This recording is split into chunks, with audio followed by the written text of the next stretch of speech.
ఇంకా ఈ జోష్యాలు ఎందుకు ఇక్కడ డిబేట్ లోని? ఒక్క నిమిషం ఆయన మాట్లాడినండి, వేరే టాపిక్ వెళ్దాం. శ్రీనివాస్ గారు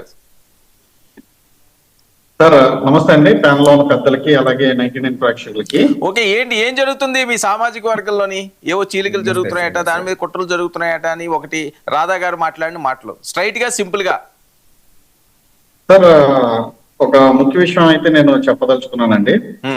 వైసీపీలో కాపుల పరిస్థితి మాత్రం కరివేపాకు కన్నా హీనంగా ఉంటుంది సార్. ఇదైతే వాస్తవం. అధికారం ఉన్నప్పుడు కేవలం పవన్ కళ్యాణ్ గారిని తిట్టడానికి మాత్రమే కాపులు వస్తారు.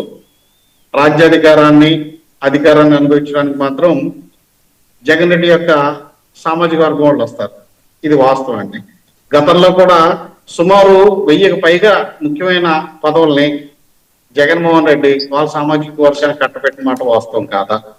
ఇంకొకటి, ప్రస్తుతం వైసీపీ కుల రాజకీయాలకి తెరతీసిందండి.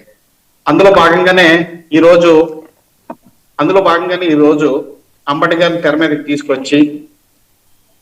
తీసుకొచ్చి సో కాపుల్లో ఒక చీలికి తీసుకొచ్చి తద్వారా రాజకీయ లబ్ధి పొందుదామని నెట్ ప్రాపర్ గా లేదు, మీ నెట్ ప్రాపర్ గా లేదు, మీ ఫ్రీజే వస్తున్నది మీది, మీ వీడియో ఒకసారి చెక్ చేసుకుంటారండి. ఇప్పుడు బానే ఉంది. అప్పుడు లేదు, పిక్సెల్ రావట్లేదు, ఫ్రీజ్ అయిపోతున్నది, వాయిస్ వస్తున్నది కానీ మీ వీడియో రావట్లేదు. మీరు 2 నెట్వర్క్లు ఆన్ చేసుకోకండి. వైఫైలో ఉన్నారండి లేకపోతే డేటాలో ఉన్నారండి? ఇట్ ఈస్ ఓకే అండి, ఇప్పుడు బానే ఉందా? సరే మాట్లాడండి. సో ఇప్పుడు అంబటి గారిని అడ్డం పెట్టుకుని కాపుల్లో ఒక చీలి